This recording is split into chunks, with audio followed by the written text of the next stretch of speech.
Amortecimento de compressão. Bem, Mike, já ajustámos o Saga à frente e atrás nesta bicicleta, já ajustámos o amortecimento de retorno e agora, o que falta ajustar?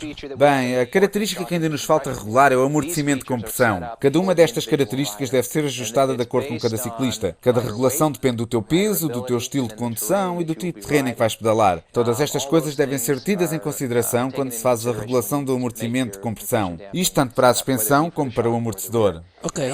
Outro aspecto importante que convém ficar em mente é que o ajuste do amortecimento de compressão pode ser alterado diversas vezes ao longo de um percurso, isto dependendo se estás a subir ou a descer. Então o amortecimento de compressão é ajustado nos botões azuis. Correto. E relembro que o amortecimento de compressão traduz-se na força que é necessária para comprimir a suspensão ou o amortecedor. Ok. Assim, se tivermos máximo amortecimento de compressão, quer dizer que temos uma suspensão muito firme, é mais difícil de comprimir. Se rodarmos para a posição mínima, torna-se muito fácil de comprimir. Eu sei que há muita gente que também tem esta dúvida. Qual é a diferença entre amortecimento de alta e de baixa velocidade? Bem, quando falamos de alta ou baixa velocidade em relação ao amortecimento, estamos a referir-nos à velocidade do veio do amortecedor ou da suspensão. Se reparares nos diversos eventos que podem acontecer no trilho, isto é, as várias situações pelas quais passa o ciclista durante um percurso normal, alguns eventos como travar forte, curvar, pedalar, estes tipos de eventos requerem um tipo específico de amortecimento da suspensão e do amortecedor para os poder controlar. Mas todos estes eventos provocam movimentos lentos no veio do amortecedor e da suspensão. Quer dizer, nestas situações, tanto a suspensão como o amortecedor movem-se relativamente devagar. Por isso precisamos de um sistema de amortecimento que controle o movimento da suspensão e do amortecedor a estas velocidades relativamente baixas. Agora, outra coisa que também acontece no percurso é que, quando fazemos uma descida mais depressa, começamos a encontrar irregularidades com arestas vivas, como pedras, rios ou buracos. Esse tipo de obstáculos provoca um movimento muito rápido do veio, tanto no amortecedor como na suspensão. Todos estes componentes são aquilo que chamamos sensíveis à velocidade. E isso quer dizer que quanto mais depressa se movem, maior amortecimento hidráulico produzem. Nós concebemos uma tecnologia exclusiva que denominamos Spike Valve, ou válvula Spike, é para este enduro. E o que esta tecnologia faz está relacionado com o amortecimento de compressão de baixa velocidade do veio.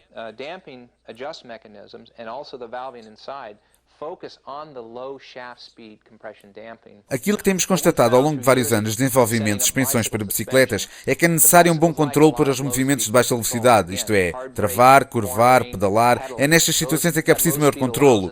Mas como uma bicicleta é um veículo muito leve, comparada, por exemplo, com um automóvel ou uma moto, quando entramos nesses eventos que provocam movimentos de alta velocidade no veio, como pedras e raízes, especialmente se formos andar muito depressa, podemos entrar numa frequência em que os amortecedores produzem demasiado amortecimento hidráulico, aquilo a que chamamos bloqueio hidráulico, e isso faz com que a bicicleta comece a saltitar em vez de absorver os impactos.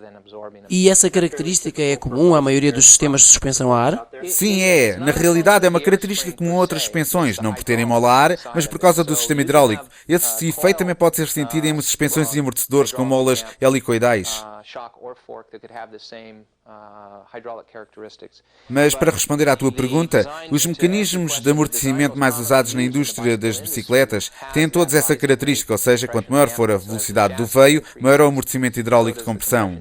A tecnologia Spike Valve, que é uma novidade introduzida pela Specialized neste ano, faz aquilo a que chama uma zona reta na curva de amortecimento. Temos um grande amortecimento de compressão a baixa velocidade, mas quando temos um impacto, acionamos uma válvula que permite que o óleo flua para o outro lado do pistão, para que nunca se atinja esse efeito de excessivo amortecimento hidráulico de compressão, nem haja o perigo de chegar à zona de bloqueio hidráulico. Ok, então explica-me como é que essa função de alta ou baixa velocidade de compressão influencia o comportamento da suspensão quando estou no percurso. Falamos de baixa velocidade quando estás, por exemplo, a curvar ou a travar. Mesmo quando vais a alta velocidade num single track, por cima de raízes e buracos, o amortecimento de baixa velocidade dá-te controle geral da bicicleta, para que a bicicleta não afunda a traseira nem mergulhe à frente, evita movimentos desnecessários da bicicleta.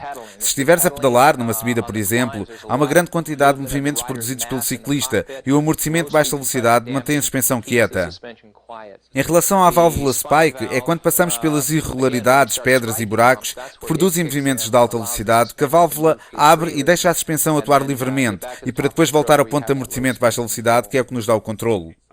Ok, então eu vou ter bastante controle sobre o ajuste das suspensões para as irregularidades maiores, mas para as pequenas as suspensões vão atuar automaticamente, é isso? Sim, terás que as regular para as travagens fortes, para as curvas, para esse tipo de eventos. Sentires que está demasiado mole, especialmente na suspensão dianteira, aumenta o amortecimento de compressão para não sentires mais movimento. Ok, então explica-me agora como é que fazemos o ajuste dos botões na bicicleta. Ok, então, no amortecedor traseiro, este botão azul permite-nos ajustar o amortecimento de compressão. Quando a alavanca está na horizontal, para o lado esquerdo do ciclista, quer dizer que estamos na posição com o mínimo amortecimento de compressão, que é o mesmo que dizer que é a posição mais mole. Existem 4 posições de ajuste para o amortecimento de compressão. Para baixo, aumentamos o amortecimento de compressão. Temos mais uma posição intermédia e na horizontal, para o lado direito, é a posição de máximo amortecimento de compressão. É a posição em que o amortecedor fica mais rijo. Esta alavanca de regulação tem uma particularidade que permite passar por cima, em 180 graus, diretamente da posição mais firme para a posição mais mole. Eu gosto desta particularidade porque quando ando nesta bicicleta, gosto de subir na posição mais firme e descer na posição mais mole. Por isso mudo logo de um extremo para o outro. Gosto de descer com a traseira muito sensível. Ok, percebi. À frente é a mesma coisa. Temos um botão azul que controla o amortecimento de compressão. Se rodarmos no sentido dos ponteiros de relógio até ao extremo à direita, estamos na posição de máximo amortecimento de compressão. É a posição em que a suspensão fica mais firme. Se rodarmos no sentido oposto ao dos ponteiros do relógio, reduzimos gradualmente o amortecimento de compressão até ao extremo esquerdo, que é a posição de mínimo amortecimento. Isto é, a posição em que a suspensão fica mais mole e mais sensível aos trilhos. E quais são as vantagens de usar esta suspensão na posição mais mole? Na posição mais mole, a suspensão fica mais sensível. É bom para quando percorres trilhos como as irregularidades e queres ter a roda dianteira sempre em contacto com o chão, para dar uma grande precisão de direção. Dá-te maior tração, o que é bom para as travagens e para as curvas.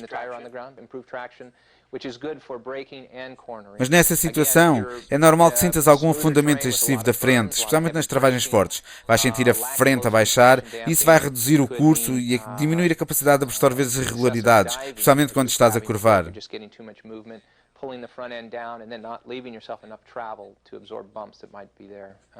Reparei que é bastante fácil regular a compressão na suspensão e amortecedor.